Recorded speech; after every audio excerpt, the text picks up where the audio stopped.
Please start. Okay, thank you. So this is the first factor. Sir, if there is any problem, just let me know, sir, because I am going to present now all the slides. So coming to first factor, that is rainfall and leaching. So as there is some basic salts in the soil like calcium, magnesium, sodium, potassium. So if there is more rainfall, they get leached down from the soil surface and they can go to the deeper layers of the soil. So after that, if you see, if there is release of carbon dioxide in the soil, which combines with the water molecules and which forms carbonic acid.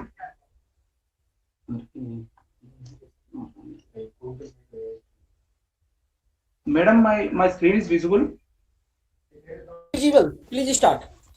Yes, sir, it is visible.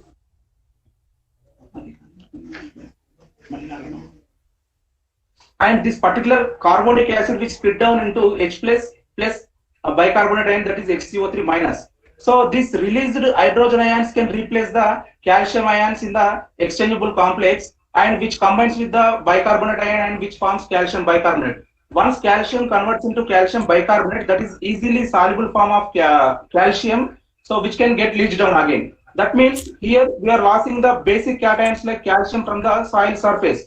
So if when we lost the basic cations like calcium, magnesium, sodium, potassium from the surface, ultimately there will be accumulation of the acids like iron and aluminum. That's why in case of high rainfall condition, all basic salts like calcium, magnesium, sodium, potassium can be leached down and acids remains in the surface. When there is acids remains in the surface, definitely there will be formation of acid soils will be occur. So this is about rainfall and leaching. But you should know the definition of basic salt. What is meant by basic salt? The basic salt is nothing but the salt which is more soluble than gypsum. That particular salt we can call it as a basic salts. Here the basic salts are calcium, magnesium, potassium, sodium. If the basic salts are more in the soil surface, that particular soil can become alkaline soil or basic soil. If the acids are remains in the surface, that particular soil can become acid soils. Coming to second factor, parent material. So parent material, there are two types of parent material. First one is acid parent material and basic parent material. If you see the example for the acidic parent material, example is granite. So if the parent material is acidic in nature, definitely that formation of soil will become acid soils. So if the parent material is granite, so from the granite definitely there will be formation of acid soils. If the parent material is like basalt, so that is basic in nature. So that particular basalt can give only basic soils instead of acid soils. So this is about parent material. And coming to another factor, this is one of the very important factor in agriculture, using of ammonical fertilizers. Suppose if any farmer use ammonical fertilizers like ammonium sulfate and ammonium nitrate, what will happen? How these particular in the soil? So look at here. Suppose if I applied ammonium sulfate to the soil, so this ammonium sulfate can be split down into ammonium ion and sulfate ion. This particular ammonium ion see the reaction which undergoes to nitrification process. That means nitrification is nothing but it is the oxidation process. So this particular ammonium ion will combine with the oxygen molecule and which forms nitrate, NO3 minus.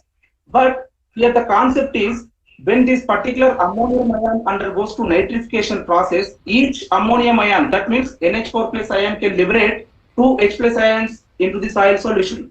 So when the soil solution gets these H plus ions, definitely that particular soil can become acidic in nature. So this is about ammonical fertilizers. So here the only concept when we use ammonium sulfate and ammonium nitrate as nitrogen source, this particular ammonium ion undergoes to nitrification process and each ammonium ion will liberate the 2 H plus ions. Once soil solution get 2 H plus ions, definitely that particular soil can become acidic in nature. And see the diagram here. Suppose I applied here ammonium fertilizer. So this is NH4 plus. And this ammonium ion undergoes to nitrification and liberating 2 H plus ions into the soil solution. This is the picture.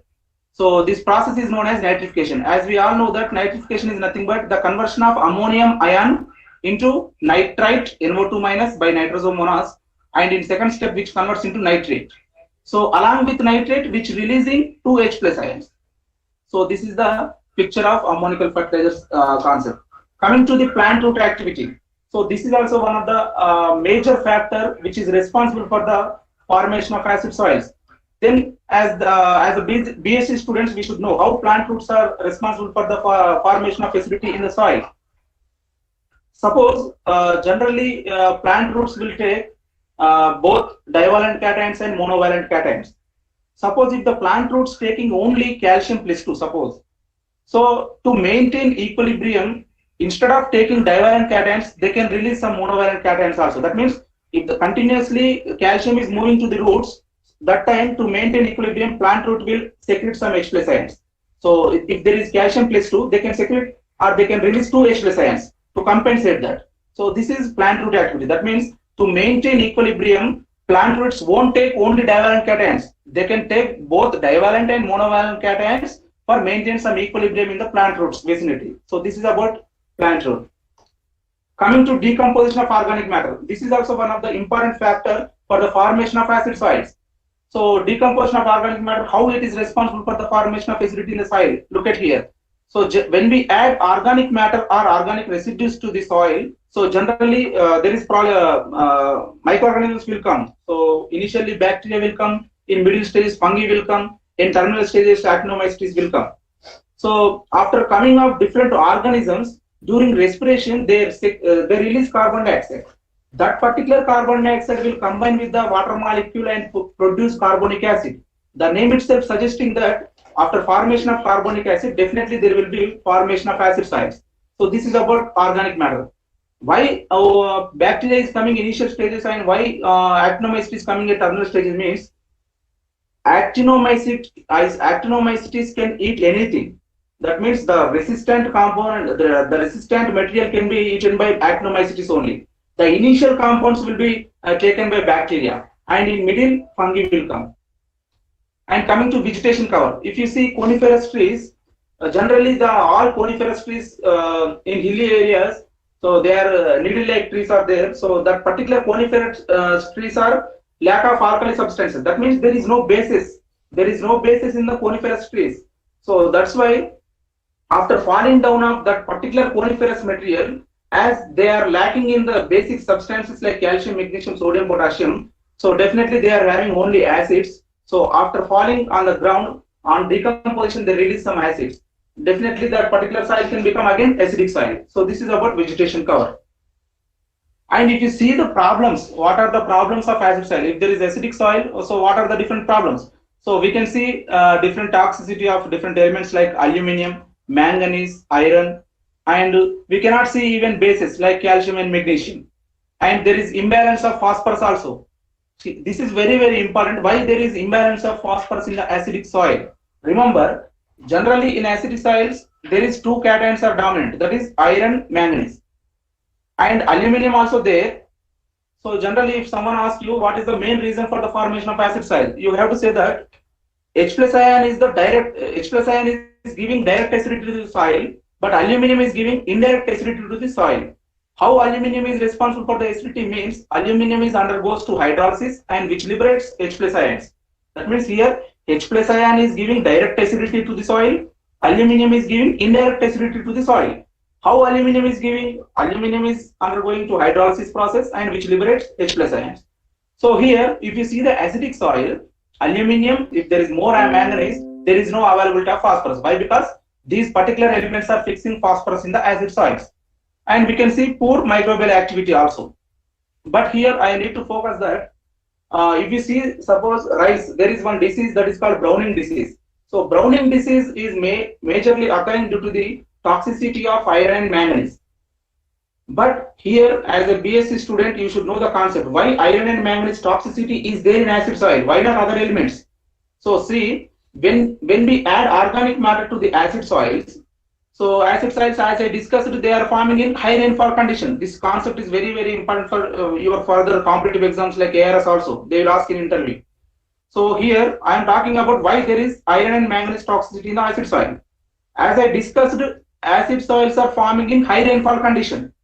High rainfall condition means there is more accumulation of organic matter instead of decomposition.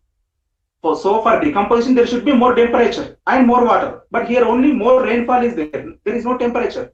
That's why there is more accumulation of organic matter is there instead of decomposition. So due to that more accumulation of organic matter in the acid soils, all microbes will come, fungi, bacteria, everything will come. So they can take whatever the oxygen present there. So if the soil pores are filled up with the water, so there is a less chance for the oxygen. But very less oxygen is there in the acid soil. That particular oxygen is used up by these microbes. That means they are directly giving reduced conditions. Reduced conditions means there is absence of oxygen. Whatever the oxygen is available there, they are taking, microbes are taking for their respiration purpose. So that means they are giving directly reduced conditions. That means absence of oxygen. So in absence of oxygen, what will happen? This Fe plus 3, ferric ion will be converted into Fe plus 2, ferrous. And this Mn plus 4, manganic, will be converted into manganese, Mn plus 2. So these two ions available to the crop plants due to reduction. This is one of the very, very important concept. So iron is converting into Fe plus 3 is converting into Fe plus 2 due to reduction, and Mn plus 4 converting into Mn plus 2. So that's why due to this reason, we can see the toxicity of iron and manganese in the acid soils due to reduction. So these particular two elements can give one disease in the rice, that is physiological disease, that is called browning disease. So this is about different problems of acid soils. And coming to, if there is acid soil, how we can manage the acid soils. The farmer is having only two options if there is acid soil. Whether you should go for tolerant of acidity, the crops which is growing, so that crop should tolerate to the acidity. Otherwise, he should go for management. He is having only two options. Either he should grow acid tolerant crops like citrus or rice. Otherwise, he should go for management of acid soils by different chemical amendments like calcite. So coming to what are the different liming materials or chemical amendments which we are using to reclaim or manage the acid soils. Coming to oxides, that is calcium oxide. As we all know that calcium oxide is burnt lime. And hydroxide, calcium hydroxide, that is also known as builder's lime or slaked lime. So which is combining calcium is most of the farmers and most of the scientists are using this calcium carbonate only. So suppose if the soil pH is 3, now our target is that particular 3 pH should become 7 or 6. So that is called liming process. That means by adding calcium carbonate, we are increasing the pH up to neutral. So that 6 to 7 pH is the good for the crop growth and availability of every nutrient. So now our target is application of calcium carbonate and increase the pH. So now suppose myself only having the field with the pH of 5 or 4. Now I am adding calcium carbonate as chemical amendment. What will happen? How calcium carbonate enhance the soil pH? How it will become neutral pH from 4 to 7? Now see, when I apply calcium carbonate into the soil, so when it combines with the moisture, which split down into Ca plus 2 and CO3 minus 2. CO3 minus 2 is carbonate ion. This particular calcium can replace the H plus ions on the exchangeable complex. So if one calcium will come, 2 H plus ions will be replaced. Okay, this is very, very important concept. That means here I am explaining how this particular calcium carbonate is responsible for the increase the soil pH to 6 to 7. When I applied calcium carbonate as a amendment for the management of acid soil, which split down into Ca plus 2 and CO3 minus 2, and this particular calcium ion can replace the H plus ions on the exchangeable complex.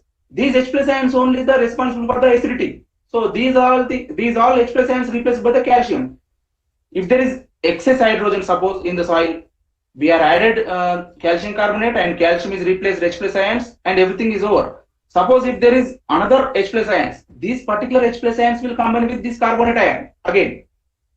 So which forms carbonic acid, that is CO2 plus H2O. So this CO2 will enter into the atmosphere and this H2O, see here, hydrogen ions that were contributing to soil acidity are chemically bound in soil water.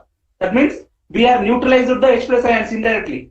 That is in the form of water now. So there is reduction of soil acidity.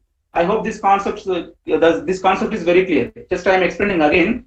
This calcium carbonate, when we are adding, we split down into Ca plus 2 and CO3 minus 2.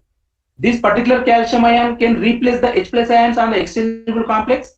If there is excess H plus, which combines with the carbonate and which forms carbon dioxide and water molecule.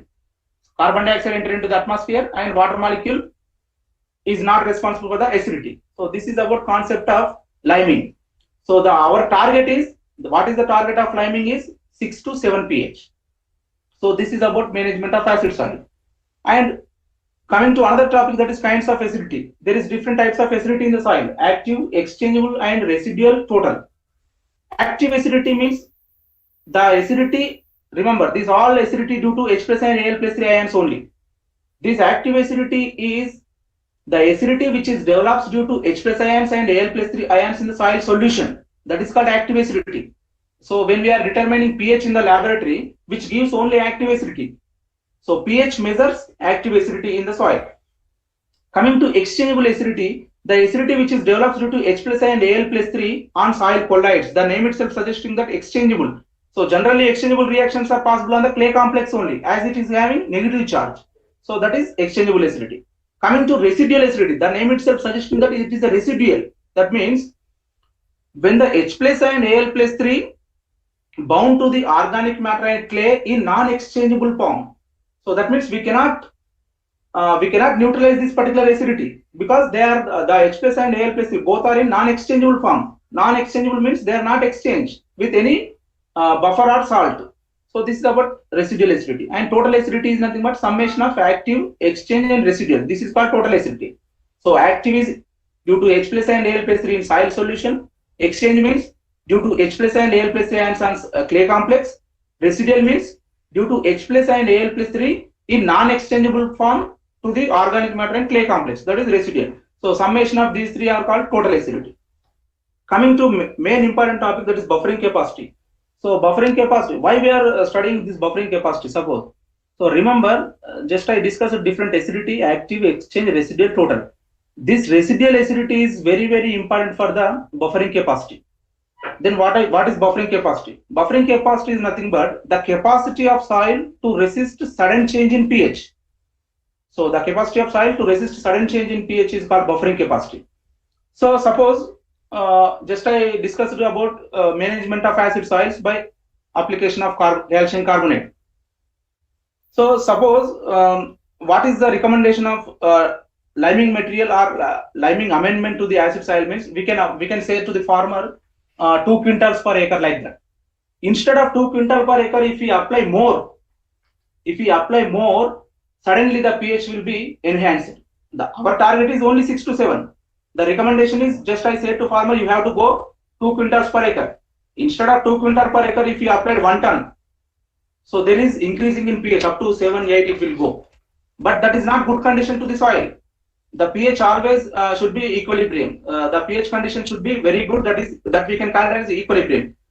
In that case, suppose if farmer apply more lime, so due to more lime there is more pH in the soil. At that time, what will happen? Whatever the residual acidity is there here, residual acidity is nothing but here H plus and Al plus 3 ions bound to the organic matter. So that particular H plus and Al plus 3 ions comes into the solution. So once H plus and Al plus 3 ions comes into the solution, again pH will come to the 6 to 7. That 8 pH again come to the 6 to 7. So that is a beautiful mechanism of the soil, that is buffering capacity. So here we can again define buffering capacity as the capacity of soil to resupply an ion into the soil solution. Here the resupply ion is H plus and Al plus 3 from the clay complex and organic matter. So that is called buffering capacity. I hope it's clear. So buffering capacity is nothing but the capacity of soil to resist sudden change in pH or the ability of the soil to resupply an ion into the soil solution. Here the resupply ion is H plus and Al plus 3 from clay and organic matter. So that is residual acidity. So this is about complete acid soils. Here we can see one image. So if you see the 6 to 7 pH, so here 5 to 7 bacteria and actinomycetes are dominant, and at 6 to 7 pH nitrogen is available, and at 6 to 7 pH calcium and magnesium is available, and phosphorus available. Here the main focus on phosphorus. Why the phosphorus is available at 6 to 7 pH only? Why not 5 to 6? Why not 4 to 5? Remember, as I said, iron and aluminum fixing more phosphorus. At the 6 to 7 pH, the concentration of iron and aluminum is very less. That's why there is no chance for phosphorus fixation. That's why phosphorus availability more at the pH of 6 to 7. And coming to iron, manganese, zinc, copper, cobalt, these all are micronutrients. All micronutrients are available at the pH of 4 to 5 only. That means in acidic condition only all micronutrients are available except molybdenum. Why molybdenum is not available in acidic condition means the charge of the molybdenum is MO4 minus 2, that is negative charge. That means which indirectly telling that OH minus ions. So with increasing in pH only, molybdenate form will be available. So this is about different pH and nutrient availability. And coming to another important point, as I said, we are using calcium carbonate as a chemical amendment to the management of acid soil. But see here, if the calcium carbonate is in not in powder, that means it is in solid now, so which retained in the 10 mesh sieve. Suppose if you decrease the size of calcium carbonate again, that means powder form, so which can be passed 10 mesh sieve but held on 40 mesh sieve. I will explain the concept now. See here, third image. So this, if again we reduce the size of the calcium carbonate, which can be passed through 40 mesh sieve but held on 60 mesh sieve. Again I reduced the size of the calcium carbonate by grinding, so which can be passed through 60 mesh sieve. This is very, very important. That means whatever the chemical amendment we are using to reclaim acid soil, that particular chemical amendment calcium carbonate should go through the sieve of 60 mesh. The size of the 60 mesh sieve, if you see 0.25 millimeter, or we can say 250 microns. So when the calcium carbonate is in fine nature, then and then only chemical reaction will be very effective. We should not apply calcium carbonate as solid form like this. So that should be in powder form and that should go through the sieve of 60 mesh. So this is one of the very, very important point we need to tell farmer.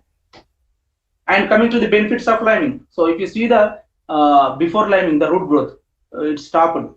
Coming to after liming, it is moving. So this is the one of the good picture. And coming to, suppose, as I discussed in acid soils, there is toxicity of aluminum. So when there is toxicity of aluminum, here high is there. So the root growth is very less. As I said, aluminum is mainly affecting the root growth. When we are decreasing the aluminum concentration in the soil solution by liming process, there is aluminum is very less now. So root growth is enhanced. I am coming to another important point, why we are not using gypsum as liming material. Just I discussed different liming materials like calcium carbonate, calcium oxide, calcium hydroxide and basic slag. Here I am just telling that why we are not using gypsum as liming material. So see the reaction. Suppose if I apply gypsum to the acid soils, which split down into calcium plus 2 and SO4 minus 2. Again this sulfate ion combining with the water molecule, and again it is giving sulfuric acid, that is king of acids, sulfuric acid. But our theme is we should reduce the we should increase the pH. That means our pH should be 4 to 7, should become 4 to 7.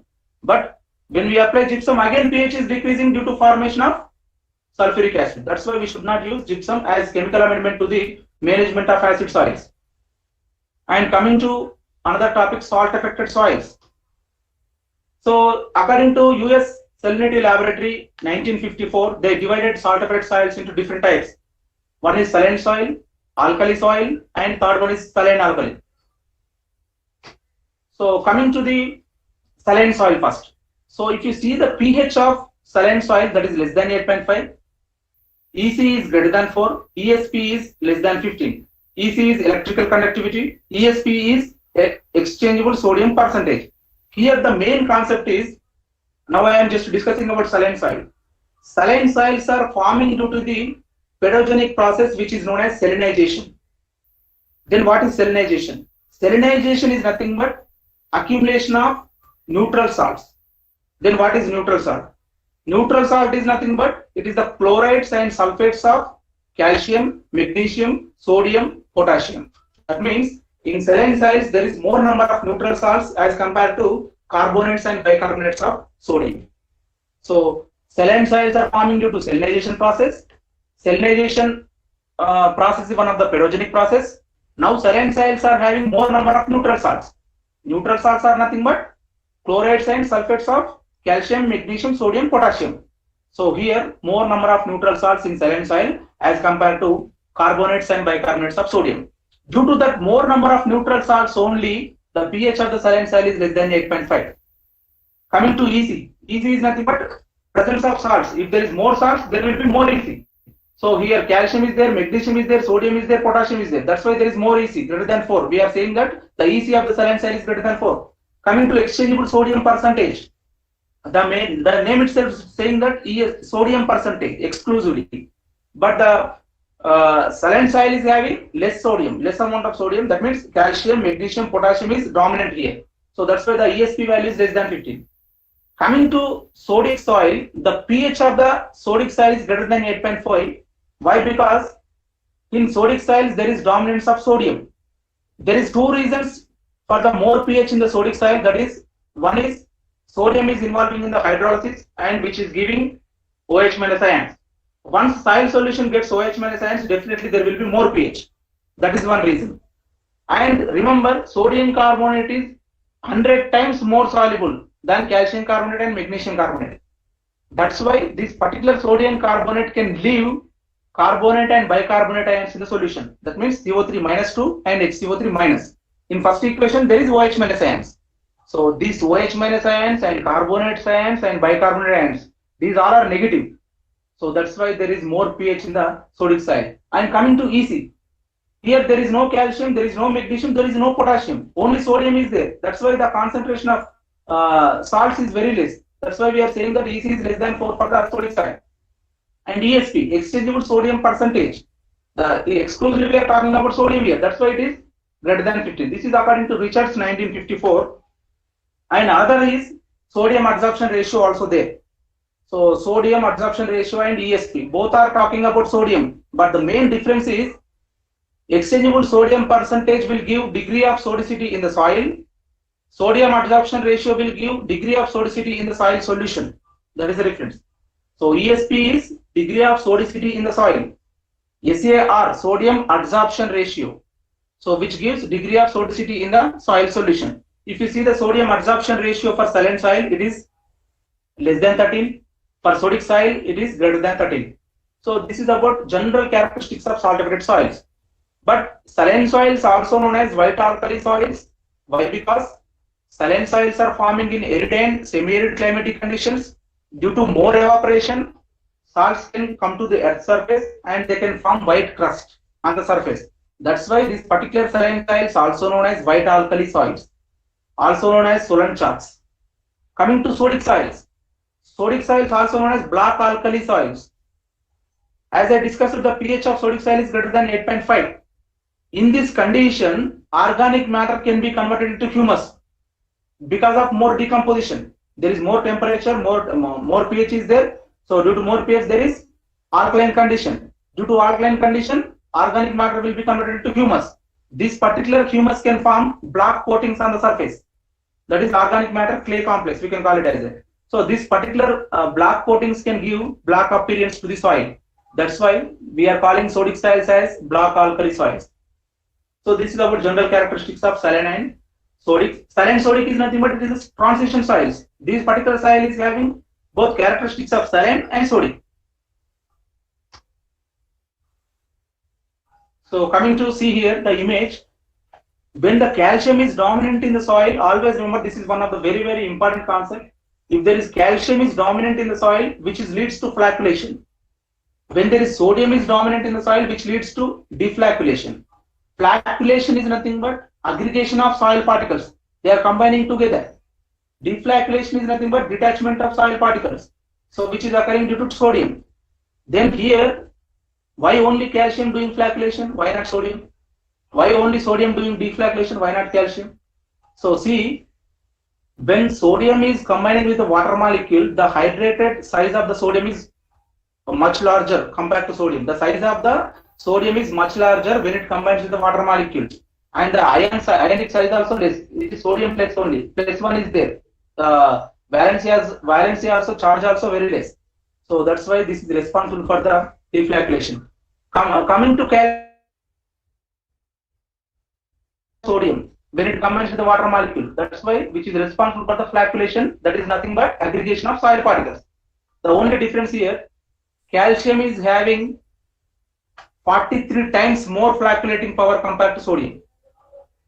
And after calcium, there is another flocculator in soil, that is magnesium. Magnesium is having 27 times more flocculating power compared to sodium. So sodium is poor flocculator and calcium and magnesium is good flocculators in the soil.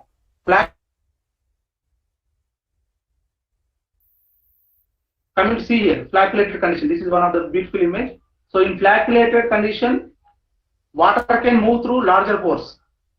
Water can move through larger pores. In dispersed condition, there is clogging of pores. Water cannot move.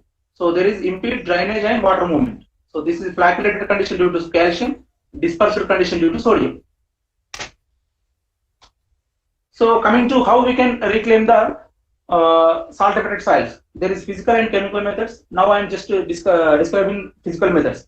Subsoiling, deep flowing, sanding, horizon mixing. This is also known as this is pedoturbation like that, and profile inversion. So when we go for subsoiling and deep flowing, so here we are removing the hard pan in the soil surface. So if there is no hard pan in the surface, definitely there will be movement of water. That means infiltration is good and percolation is good. Along with that percolating water, so salts can be leached down to the lower part of the soil. So that is due to subsoiling and deep flowing.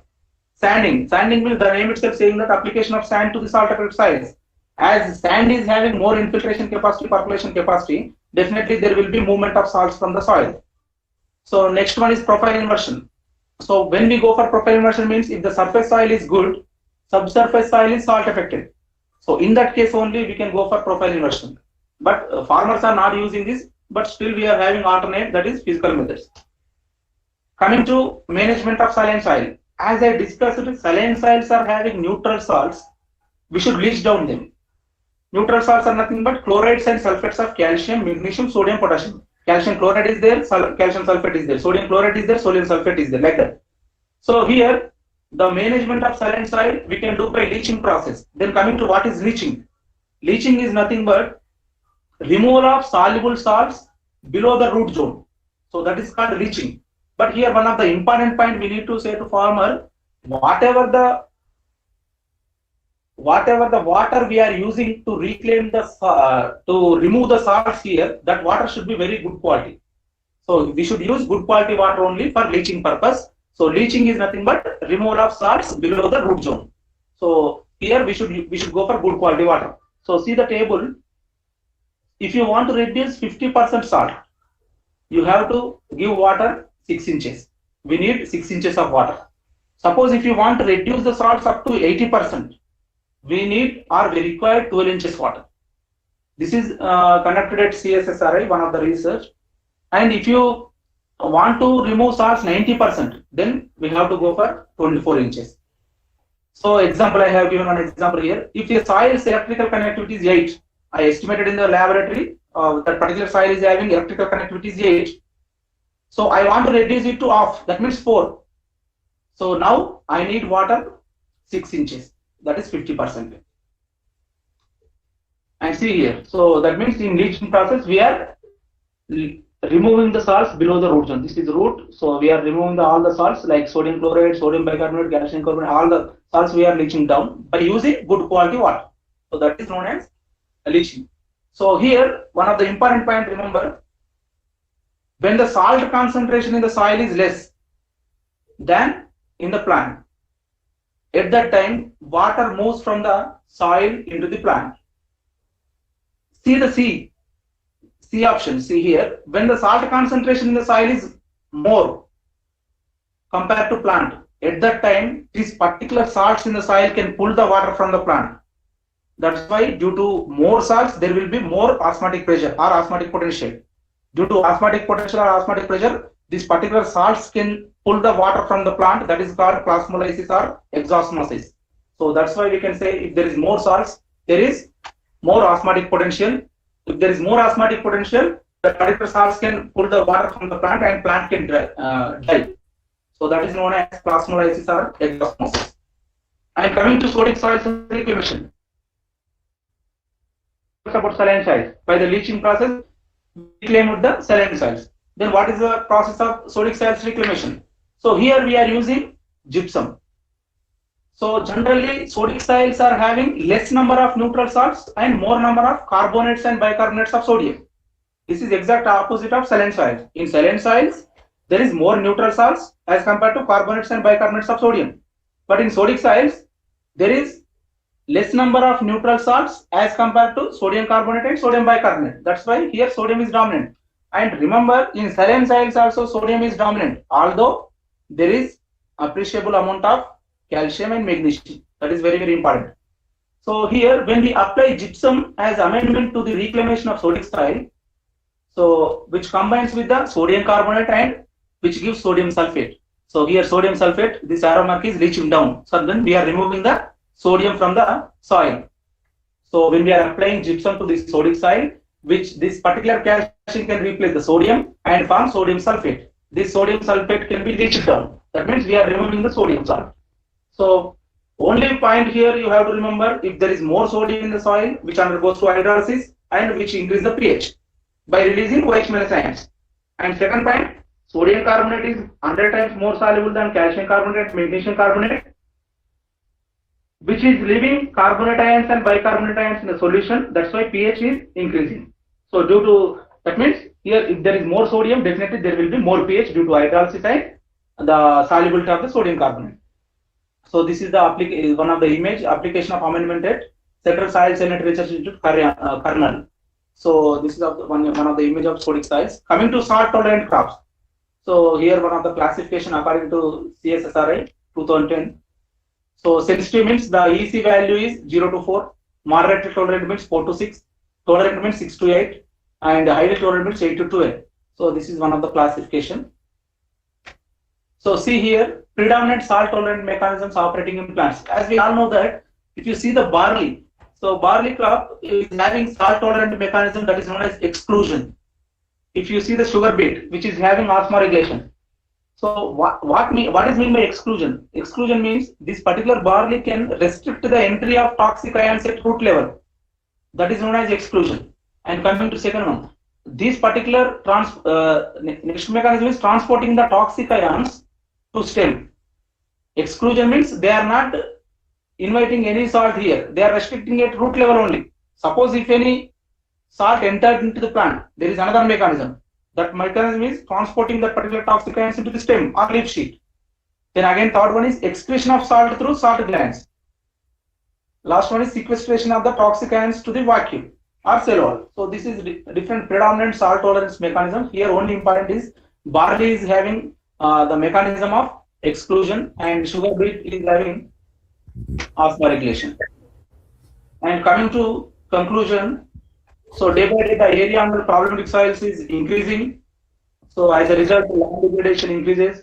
So rapidly causing serious decline in the crop production and soil suitability, which needs to be arrested by adopting proper management practices according to the soil type and soil characteristics. So thank you very much. Thank you, sir. I request to all participants, if you have any questions, so you may send on the email address of the. So just I even get my mail ID. Please send to my mail ID so I can reply this day only. Your email address and send to the sir. Thank you, sir. Thank you so much, sir, for this very informative lecture. I hope our students and other fraternities of the agriculture must have gained valuable knowledge from this lecture. Thank you very much, sir. Now I request to our additional director, sir, to proceed the vote of thanks. Our additional director, sir, Bansal, sir, please.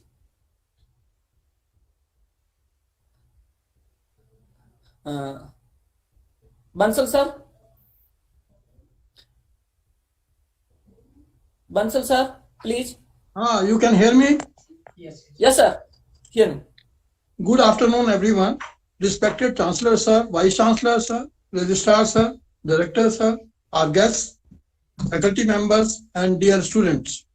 On behalf of School of Agricultural Sciences and Engineering, I, Mr. K.K. Bansal, extend a very sincere thanks to Dr. Sathyanarayana for this very informative lecture.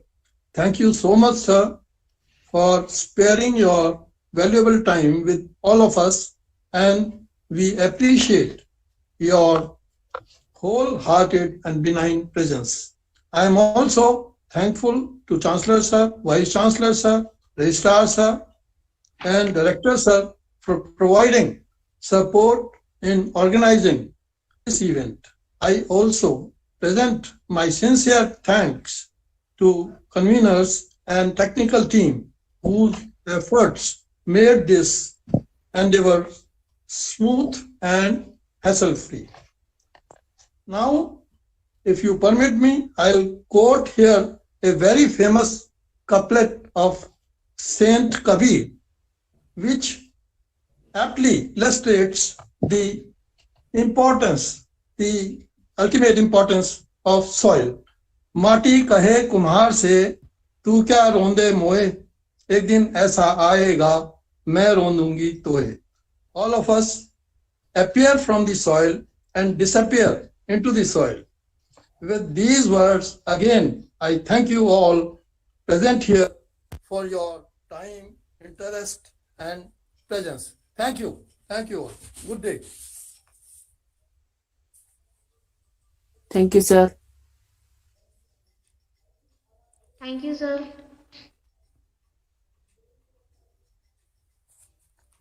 Thank you, sir.